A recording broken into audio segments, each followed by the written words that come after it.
Bien-aimés, je vous salue dans le nom de Jésus-Christ. Soyez les bienvenus. Je vois que vous êtes toujours là, la deuxième année. Que Dieu vous bénisse. J'espère que la première année a été riche et prospère dans le Seigneur. Que vous avez pu mettre en pratique tous ces cours. Et que ces cours, on vous en fait du bien. Amen. Si ce n'est pas le cas, on reprend tout dès le début. Ou non? On reprend tout dès le début? Non, ça va? On peut continuer? Alors, on va continuer. Vous savez, la première année, elle était riche. Mais une chose qu'on n'a pas abordée, c'est ce qu'on va aborder toute cette année. Cette année, un seul thème. Et c'est un thème qui est important, c'est l'Église. L'Église de Jésus. Toute cette année, c'est Église de Jésus-Christ. Toute cette année. Et il y a des raisons, parce que quand on voit les églises dans ce monde, je vais vous enseigner sur la vraie Église de Jésus, afin que vous soyez vraiment affermis dans le plan du Seigneur, dans l'Église que Jésus a mis en place. Sachez que l'Église que Jésus a mis en place, l'Église primitive, n'est plus celle que l'on voit maintenant. Même celle qui se dit évangéliste, remplie du Saint-Esprit. Résultat, on ne voit plus l'Église dans la puissance du Saint-Esprit. C'est vrai ou pas? Est-ce que vous voyez encore l'Église dans la puissance du Saint-Esprit? Dites-moi, si une Église était dans la puissance du Saint-Esprit, je vais vous dire une chose, toutes les télévisions seraient dans l'Église. C'est vrai ou pas? Parce que dans la puissance du Saint-Esprit, c'est les miracles, c'est les guérisons, c'est les délivrances, c'est les restaurations. Voilà ce que c'est que l'Église dans la puissance du Saint-Esprit. Elle n'existe plus. Et pourquoi? Toute cette année, on va voir ça. Comment rentrer dans la puissance du Saint-Esprit? On va voir ce que c'est que l'Église aujourd'hui. C'est très important parce que tu vas pouvoir vivre, toi, en tant qu'Église, dans cette assemblée. Et tu sauras comment Dieu va t'utiliser. Et même si tu vas ailleurs dans une autre église, tu sauras tout de suite cette église si elle marche selon l'ordonnance du Seigneur ou pas. C'est-à-dire que si cette église est représentative de l'église primitive. Vous avez entendu parler de l'église primitive parce que vous avez entendu parler des autres églises. Et la principale, c'était l'église catholique qui était primitive, mais elle a évolué jusqu'à ce que même le protestantisme se mette en place, etc. On ne va pas rentrer dans ces choses-là, parce que moi j'appelle ça la religion. Et la religion, c'est la guerre. La guerre des religions entre chrétiens d'abord. Quand on dit que c'est les autres qui attaquent les chrétiens, bien aimé, c'est vrai. Mais le pire, c'est entre chrétiens. Le pire combat, c'est entre les chrétiens. On dit oui, les juifs attaquent les chrétiens, les musulmans, oh, ils en veulent aux chrétiens. Mais le pire combat, c'est dans l'église, chrétien contre chrétien. C'est ça le problème. Donc, on va voir tout ça, comment ne pas tomber dans ces pièges et comment être la vraie église de Jésus-Christ. Alors, l'église, définition du mot église. Le mot église vient du grec ecclésia, qui signifie assemblée de personnes appelées. Alors, le mot église a été utilisé la première fois par qui? Qui a utilisé le mot église? Abraham? Oui. D'autres personnes? Moïse? Qui encore? Toute mauvaise réponse est 1 euro. Vous allez venir déposer là. Donc j'ai déjà 2 euros. Allez-y encore. Ah, il faut que je gagne ma vie, non? Donc il y a 2 euros. Allez-y encore. Qui a parlé pour la première fois du mot église? Allez, je vous donne une piste. Nouveau Testament. Alléluia. Ah bon. C'est l'église. L'église, c'est Jésus qui a dit ça la première fois. Bon, alors, le mot église est utilisé pour la première fois par Jésus lui-même. Pour révéler le plan de Dieu, à savoir la nouvelle alliance. Avant, c'était l'ancienne alliance, ce n'était pas l'église. Mais avec Jésus, Jésus est la nouvelle alliance. Donc là, il va falloir créer une nouvelle structure, une nouvelle identité. c'est ce qu'on appelle l'Église. Et on va dire que c'est même Jésus qui a inventé ce mot-là. Parce que dans tout l'Ancien Testament, vous n'allez même pas voir le mot Église. Même pas. Il va arriver dans le Nouveau Testament avec Jésus. Donc, l'Église va devenir un lieu de rassemblement pour les chrétiens, au même titre qu'avant, la synagogue pour les juifs. Donc, l'Église, définition, un lieu de rassemblement. Aussi, l'Église, elle peut être aussi assimilée à la maison de Dieu. Vous savez, dans l'Ancien Testament, on parlait beaucoup de la maison de l'Éternel. Là aussi, c'est la maison de Dieu. Une église, c'est la maison de Dieu. Alors, on va lire un passage dans Agée, chapitre 2, verset 9. La gloire de cette dernière maison sera plus grande que celle de la première, dit l'Éternel des armées. Vous connaissez ce passage-là? On vous l'a prêché. Et c'est dans ce lieu que je donnerai la paix, dit l'Éternel des armées. Donc ici, on parle d'une première maison où il y avait la gloire, et d'une deuxième maison qui sera la dernière. Il n'y a pas de troisième maison. Et qui sera plus glorieuse que la première. Alors de quoi on parle? De quoi Agée déjà il prophétisait sur quoi?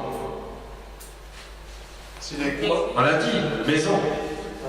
Ma maison sera appelée maison de prière, c'est l'église.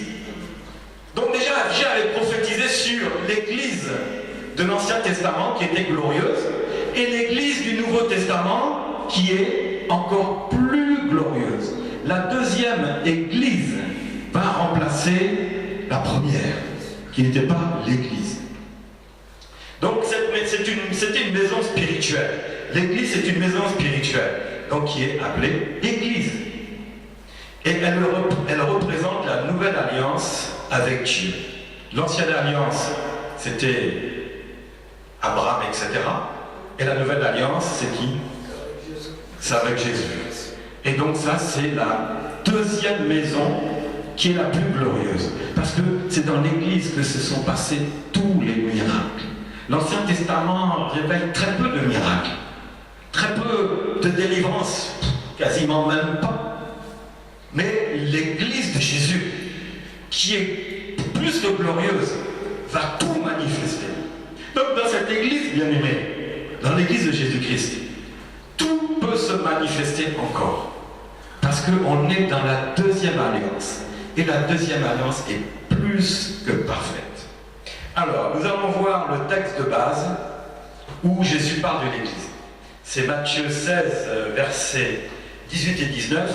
Et moi, alors c'est Jésus qui s'adressait à Pierre, et Jésus dit, et moi je te dis que tu es Pierre, et que sur ce roc, je bâtirai mon Église, et que les portes du séjour des morts ne prévaudront point contre elle. Je te donnerai les clés du royaume des cieux. Ce que tu lieras sur la terre sera lié dans les cieux, et ce que tu délieras sur la terre sera délié dans les cieux. Vous voyez, ici Jésus annonce, c'est là la première. C'est le premier mot que Jésus sort de l'Église, c'est là, sur Pierre. Tout le monde connaît ça. Mais Jésus a dit quoi? Je vais bâtir mon Église. Donc l'Église là qui est là même, elle est à qui? C'est à Pierre? C'est l'Église de Pierre? Ah bon? Vous êtes sûr? Oui. Pourtant il a dit à Pierre. Ah, donc c'est Jésus-Christ. On est d'accord? Donc c'est pas l'Église du pasteur Noël aussi? Alléluia. Déjà on commence à avancer. Alors arrêtez de dire, ah je vais dans l'église du pasteur untel. Ah pourquoi vous le dites? Si que vous reconnaissez que c'est Jésus.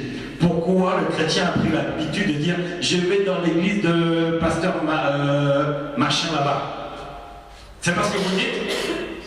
Alors est-ce que vous vous trompez? Oui. Voilà. Non, là cette année-là, on va faire du nettoyage. Hein? Pour construire, il faut détruire d'abord. Il faut détruire toutes les mauvaises choses. Je vais dans l'église de Jésus-Christ où il y a le pasteur, l'évangéliste, un tel, qui se trouve à Pantin. C'est comme ça que tu dois dire. Mais je vais dans l'église de pasteur, de mon pasteur. Ah bon? Vous ne savez pas que c'est Jésus qui est le grand pasteur? Et on en a fait maintenant, on a élevé des hommes. On n'est pas loin de l'église catholique qui a élevé des statues. Eh bien nous, on élève des statues vivantes. Au moins, les catholiques, ils élèvent des statues mortes. Ça, voilà. Mais nous, on élève des statues vivantes. Est-ce qu'il y a une différence? Un peu quand même. Mais franchement, les deux là, ils sont carrément tombés. Jésus est où? Il dit qu'il est à la porte, il frappe. Coco, est-ce que je peux rentrer dans mon église? Non, ici c'est l'église du pasteur machin, tu rentres pas. Coco, est-ce que je peux rentrer dans l'église catholique? Non, ici c'est l'église des démons, tu rentres pas. Voilà. Qui c'est qui? C'est le facteur. Bon, c'est un retardataire. Bon, lui, c'est 10 € d'amende. Hein, comme c'est le premier cours. Ah non, c'est pas possible. Là, c'est 50 €. Là, c'est grave.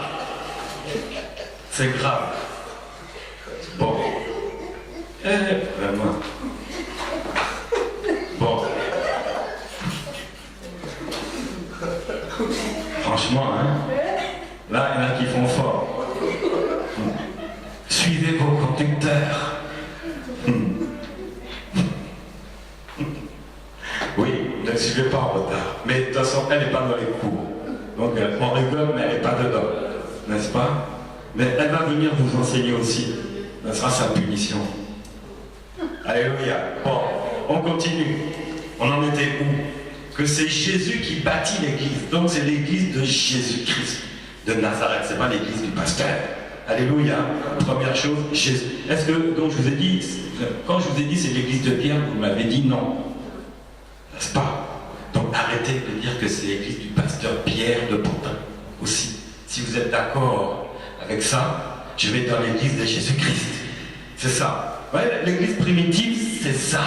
Tout ce qu'on commence à voir là, on est sorti de la vérité. Alors, la parole confirme que l'église représente bien la deuxième maison qui est plus glorieuse que la première maison.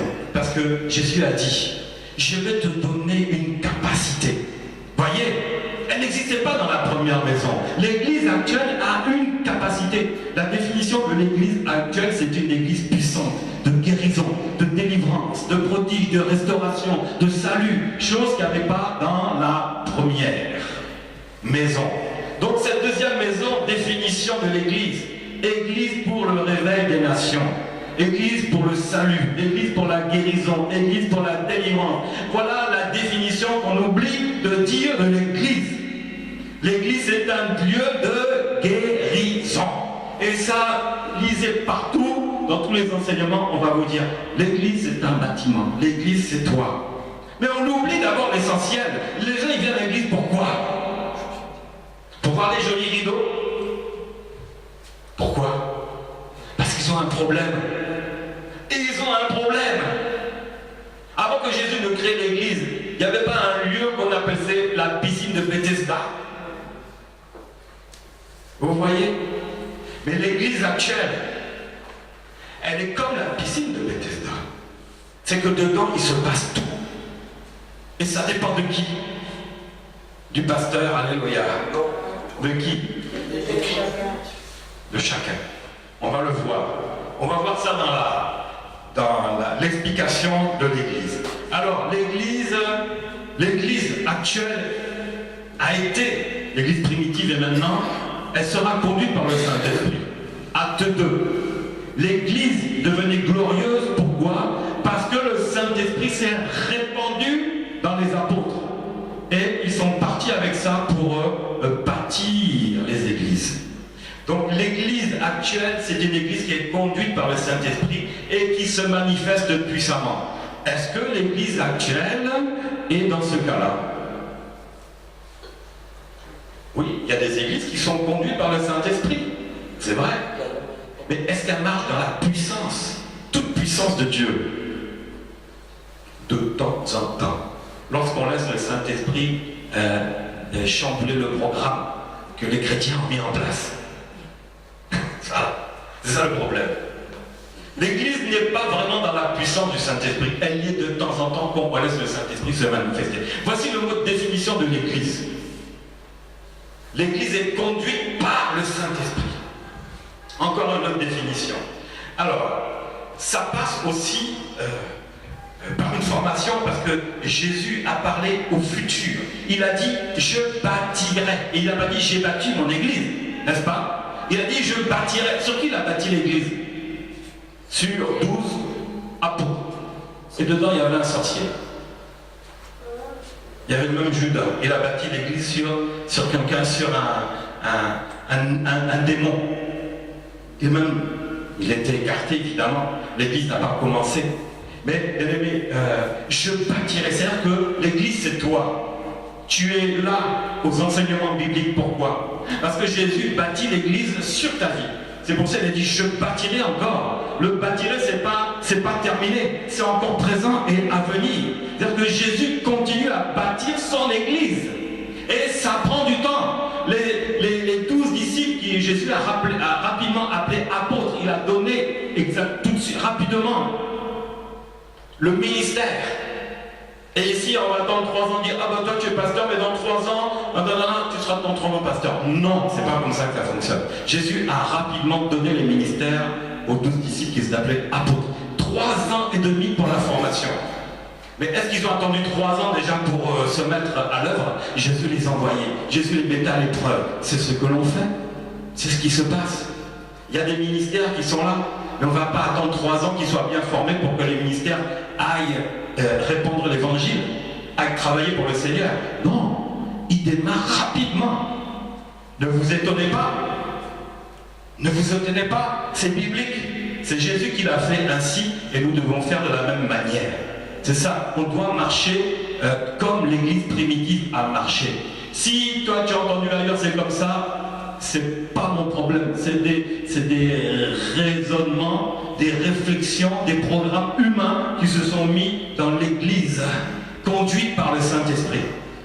Vous voyez, tout ce que vous voyez là, ce n'est plus conduit par le Saint-Esprit, c'était modifié.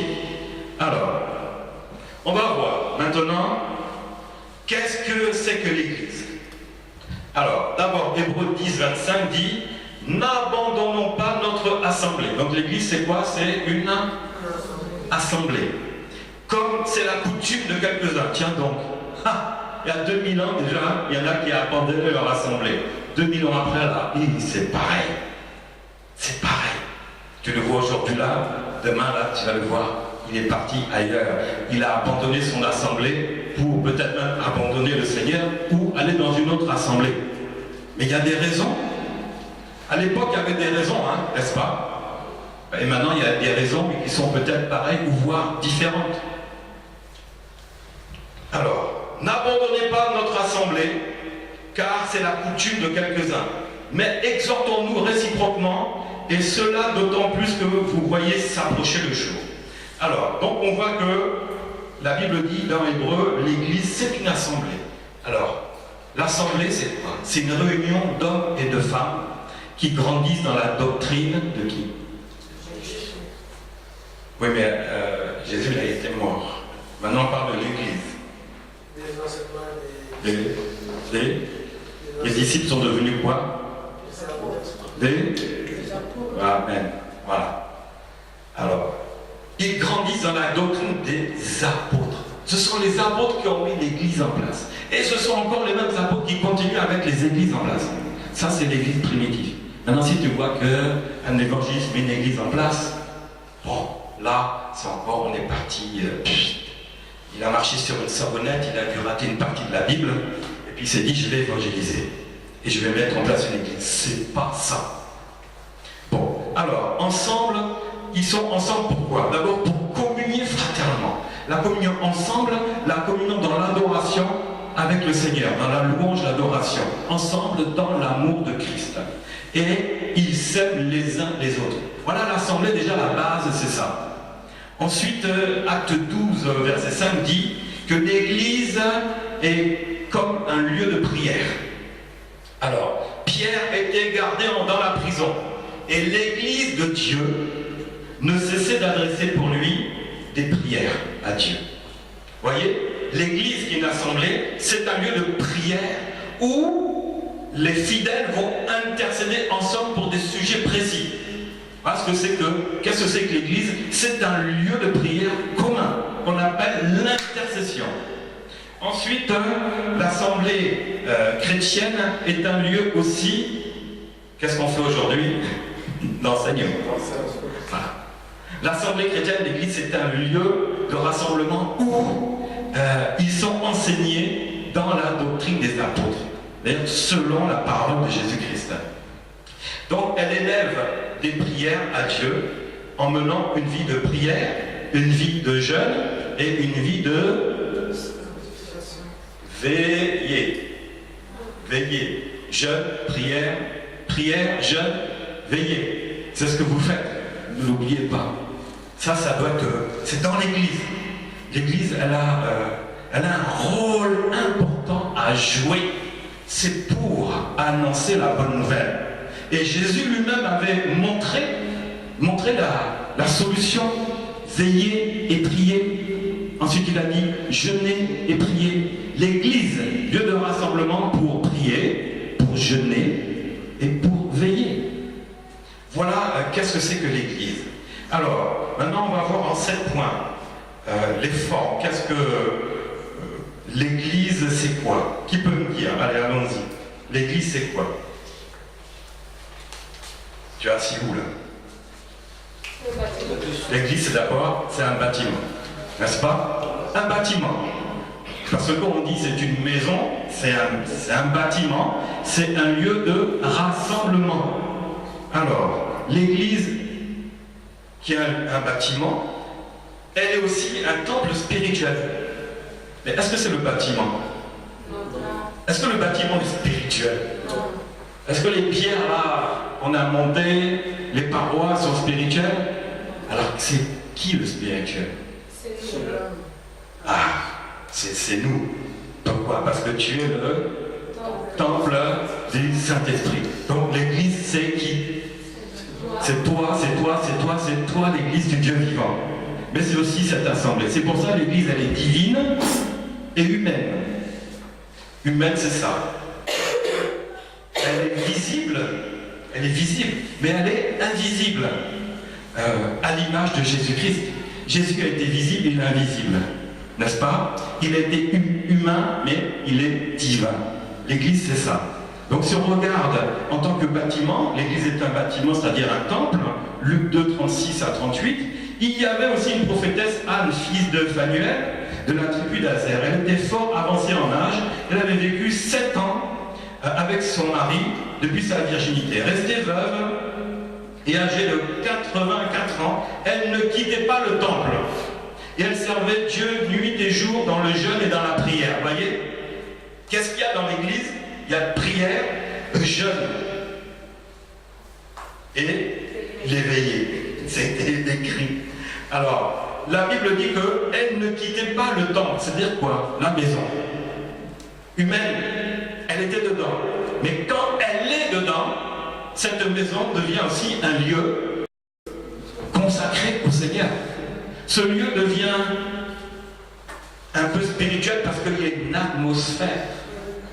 Il y a des lieux comme ça que Dieu a choisis parce que ceux qui sont à l'intérieur obéissent à Dieu. Et ce lieu-là, quand les chrétiens sont présents, ça devient un lieu, comment à votre avis? Sacré, consacré à Dieu. Et puissant. Tu rentres dedans, tu sens, tu peux même sentir une présence. Comme dimanche, le jeune qui est arrivé là, il a dit, ici je sens trop la présence du Saint-Esprit. Ah bon? Pourquoi? Chez toi tu ne la sens pas? Vous voyez? Là, il y a des églises, tu rentres. Pourquoi? Parce qu'on s'est dit, ici, c'est un lieu consacré. Marcher dans la sanctification. Nous, on dit, Seigneur, que ta volonté soit faite. Jésus, que ta volonté soit faite dans ce lieu. Pas de location de ceci, de ça. L'alcool ne rentre pas. Les cigarettes dehors. Celui qui a caché sa cigarette qui est rentré, Dieu ne révélera. Il finira, soit il rentre plus avec sa cigarette, ou c'est même plus lui qui va rentrer du tout même. Parce que Dieu va l'écarter. Dieu préfère travailler avec 11 apôtres que 12 apôtres. C'est ce qui s'est passé. Vous voyez? L'église, c'est ça. Et ça, c'est ta responsabilité. Et on va appeler ça sera l'église de qui? Jésus. Alléluia, c'est l'église de Jésus. Pourquoi il y a la gloire? Pourquoi on sent la présence du Saint-Esprit là dans ton église. Et tu vas dire quoi? Ah, le pasteur là, il prie beaucoup, hein. C'est l'église de le Dieu de Papa Noël. C'est pas ça que vous dites? Bah, changez un peu. C'est l'église de Jésus-Christ. Plus tu m'élèves, plus tu me parles, plus je te présenterai Jésus. Toi, c'est la même chose. Lorsque Dieu va commencer à t'utiliser, on va dire, oh, frère Cédric là. Et le Dieu de frère Cédric, toi tu dis, non, non. Mon Dieu s'appelle Jésus. Va voir Jésus. Moi, je suis son âme serviteur. Alléluia. On se protégera de l'orgueil. On ira loin. C'est ça l'église. L'église est attaquée. Mais même dans les bonnes choses, hein, elle est attaquée. Elle est attaquée. Donc, ensuite, l'église, on l'a dit, c'est une habitation spirituelle. Hein, le temple, c'est une habitation spirituelle. 1 Corinthiens 6, 19, vous connaissez tous. Ne savez-vous pas que votre corps est le temple du Saint-Esprit qui est en vous et que vous avez reçu de Dieu et que vous ne vous appartenez pas à vous-même? C'est-à-dire que toi-même, tu as reçu Jésus-Christ dans ton cœur comme Seigneur et Sauveur. Aussitôt, le Saint-Esprit qui était à côté de toi est rentré en toi. Et tu deviens maintenant le temple du Saint-Esprit. Et tu deviens tout d'un coup quoi? La deuxième maison.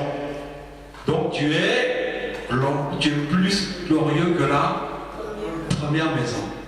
Est-ce que tu sais que tu es glorieux? Amen. Est-ce que tu l'as expérimenté? Amen.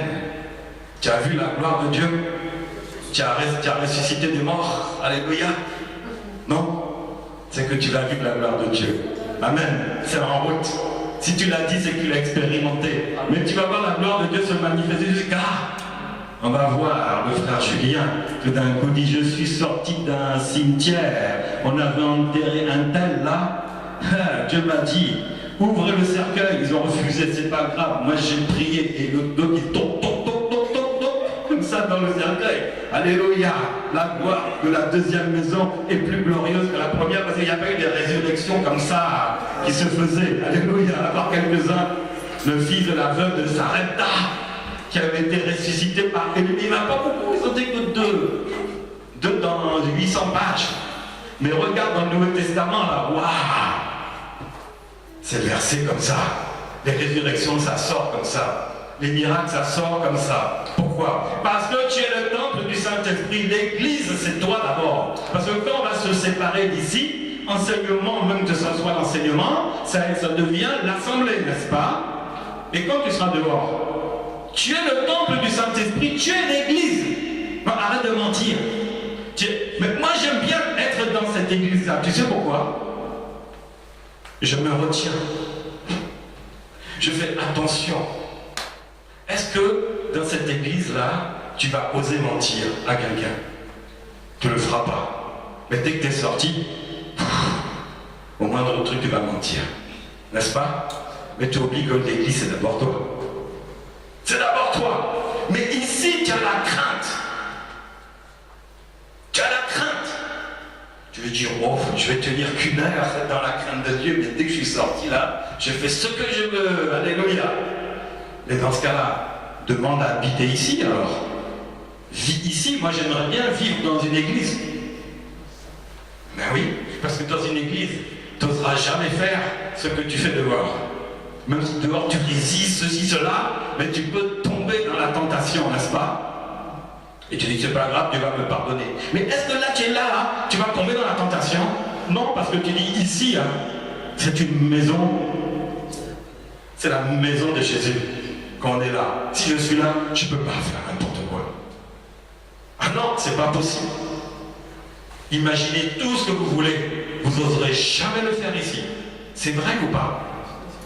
Mais tu le feras dehors, alors que c'est toi qui es le temple du Saint-Esprit. Est-ce que cet immeuble-là, il est le temple du Saint-Esprit? Non. Il n'est pas le temple du Saint-Esprit. Le temple du Saint-Esprit, c'est toi qui as reçu Jésus. Amen. La Bible dit aussi, Ephésiens 2, 22, et en lui, vous êtes aussi édifiés pour être une habitation de Dieu en esprit. Donc c'est un peu comme le temple, mais ici il parle d'une habitation de Dieu en esprit, dans le Saint-Esprit. Donc voilà qui tu es. L'Église, c'est un bâtiment, mais d'abord, c'est toi. L'Église, c'est toi d'abord. Est-ce que vous avez des questions à poser là-dessus? Vous avez des... Allez-y, hein. Elles sont gratuites, ça. En fait, moi j'ai une question par rapport au verset où Jésus dit à Pierre, désormais tu t'appelleras Pierre et sur cette pierre je bâtirai mon église. Tout à l'heure tu as dit qu'il a confié l'église aux 12 apôtres. Mais ce que je ne comprends pas, c'est que pourquoi est-ce qu'il n'a pas parlé en même temps aux 12? Est-ce que le fait d'avoir dit que c'est que Pierre, est-ce qu'il ça n'avait pas dit quelque chose? Alors, il avait posé la question aux 12, et les uns, on disait, bah, toi tu es Élie, toi tu es Jean-Baptiste. Même des questions qui tiennent pas à bout, parce que Jean-Baptiste venait d'être décapité alors qu'il était vivant avec Jésus. Comment il peut être Jean-Baptiste alors qu'il est Jésus? Même si Jean-Baptiste est mort, ça n'a pas de sens. Donc chacun essayait de trouver des personnes puissantes qui étaient utilisées, mais seul Pierre a eu la révélation. Et ce n'est pas la chair et le sang qui t'ont révélé, mais c'est Dieu qui t'a révélé cela. Mais il faut... Dieu va passer par une personne pour tout le reste. Dieu passe par moi pour vous enseigner. Dieu est passé par Pierre pour révéler aux 11 autres. Tout simplement. Y a-t-il une différence? Aucune. Parce que là, on tombe dans le système catholique. Tu sais qu'au paradis, c'est Pierre qui va t'accueillir parce qu'il a les clés du paradis. Est-ce que vous croyez que c'est la vérité? Est-ce que c'est Pierre qui a les clés du paradis? C'est qui? C'est Jésus. Pourquoi ils sont rentrés là-dedans, ils sont restés terre à terre? Mais c'est pas ça. La Bible dit que Jésus a dit que voici, je te donne les clés du royaume. Ah, donc c'est Pierre qui a les clés du royaume. Mais non, toute personne qui reconnaît la divinité de Jésus reçoit les clés. Tu peux rentrer, sortir, etc. Et la Bible dit, tu pourras lier et délier. Donc, est-ce qu'il n'y avait que Pierre qui pouvait lier, délier? Non, on a vu Jean le faire. On a vu l'apôtre Paul qui est venu le 13e apôtre et d'autres apôtres encore. Ils pouvaient lier et délier. Donc, ça s'adresse à tout serviteur de Dieu, tout enfant de Dieu. Voilà. Une autre question? Oui. Un peu banal peut-être. C'est jamais banal. Je voulais savoir si quelqu'un le dit, mais pas dans le mal, comme vous avez dit qu'il ne faut pas dire le Dieu de frère Cédric. Comme si on élevait le frère Cédric. Mais peut-être la personne qui parle n'a pas l'intention d'élever Bien sûr. Le frère Cédric. Tout à fait. Est-ce que c'est mauvais? Parce que non, c'est pas mauvais. Mais oui, c'est pas. Et c'est un frère Cédric de dire non, élève Jésus. Tu vois? Il ne le sait pas. Lui, il dit ah, le Dieu d'Abraham, d'Isaac et de Moïse et de Cédric. Est-ce que c'était mauvais qu'on disait le Dieu d'Abraham, d'Isaac et de Jacob? C'était pas mauvais. Mais moi, je te dis que maintenant, si on te dit ah, le Dieu du frère Cédric, il serait bien que le frère Cédric dit non, c'est Jésus-Christ qu'il faut que tu regardes. Regarde à Jésus-Christ, parce que si on commence à trop élever Cédric, qui est là, oh Cédric par-ci, Cédric par-là, Cédric viens ici, et tout le monde est là. Du coup, on voit Cédric et on oublie de voir Jésus. C'est pour que les serviteurs sont au service de Jésus. D'accord? Et donc, il faut que le serviteur rappelle pour dire, c'est Jésus qui fait. C'est vrai que Jésus m'utilise, mais dis merci à Jésus. Il a dit merci à Cédric, pas de problème, c'est pas mauvais en soi, parce que Jésus est un serviteur de Dieu. Mais le serviteur de Dieu doit se préserver, c'est ce que je veux dire. Il doit se préserver et doit dire, dis merci aussi au Seigneur, parce que c'est Jésus qui t'a guéri. Tu vois, ce n'est pas moi qui te guéris, mais c'est Christ qui est en moi qui te guérit. Bon, si c'est une fois, ça peut passer, mais si c'est trop répétitif, il faut remettre un peu pour éviter, sinon Cédric il va devenir un problème pour l'Église. Il ne faut pas. Oui. Oui, étudiante. Oui. Si va invoquer par exemple, il dit j'invoque le Dieu de Cédric. Cédric va me reprendre aussi. Il va me reprendre aussi pour me dire non, il ne faut pas invoquer le Dieu de Cédric, mais invoque Jésus. Ça dépend à qui il a affaire, quoi. Ça dépend, c'est un nouveau. On va le laisser, on ne va pas le reprendre tout de suite. Mais on lui dira que tu peux invoquer le Dieu de Cédric, mais le Dieu de Cédric, c'est Jésus-Christ. Il faut lui. Alors que nous, on invoque le Dieu d'Abraham et d'Isaac et il y a raison qu'il nous reprend. Oui, mais ils sont morts. Abraham ne pourra pas te reprendre. Il est mort. Donc, si c'était là, ils allaient nous reprendre. Ah ben je sais pas. Ça je sais pas, mais moi ce que je sais, tu invoques le Dieu de Cédric. Cédric, il va dire, ok, on va invoquer mon Dieu qui est Jésus-Christ. C'est-à-dire qu'il va replacer Jésus un peu devant lui. C'est-à-dire qu'il ne se rend pas compte parce que lui, il va mettre sa foi sur lui.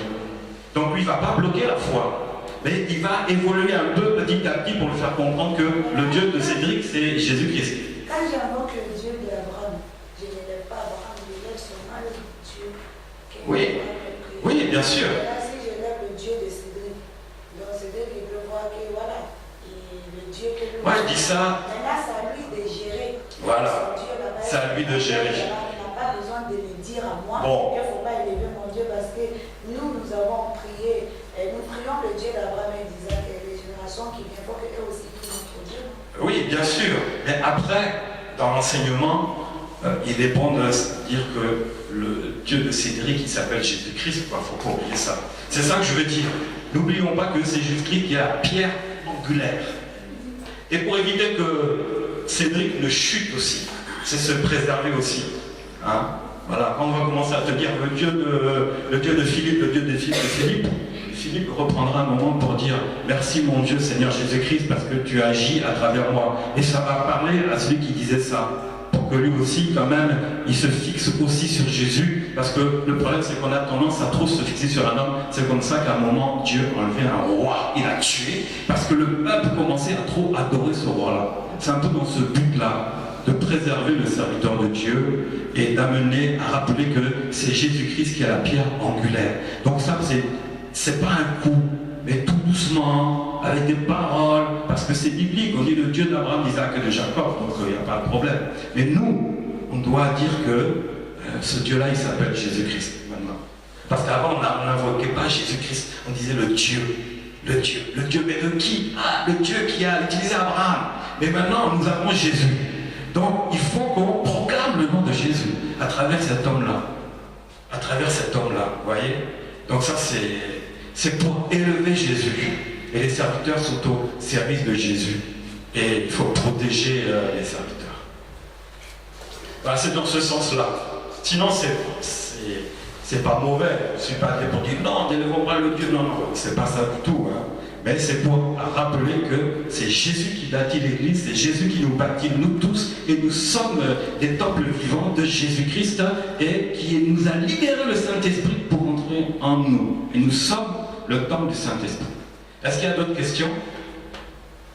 Oui. Est-ce que aussi il y a des gens qui avaient l'habitude de dire les dieux d'un pasteur, Oui. et après ils ont appris que le pasteur n'était pas dans le vrai?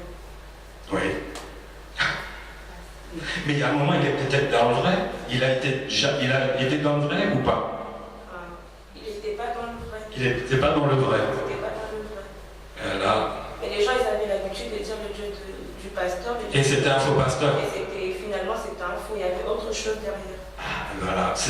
Il y a un peu le risque là, parce que le pasteur, il faut qu'on le voie par rapport à ses œuvres, n'est-ce pas? Et la Bible dit que Satan viendra s'habiller en habit de lumière, hein, et il viendra jusqu'à séduire les vrais serviteurs de Dieu par des miracles, des prodiges.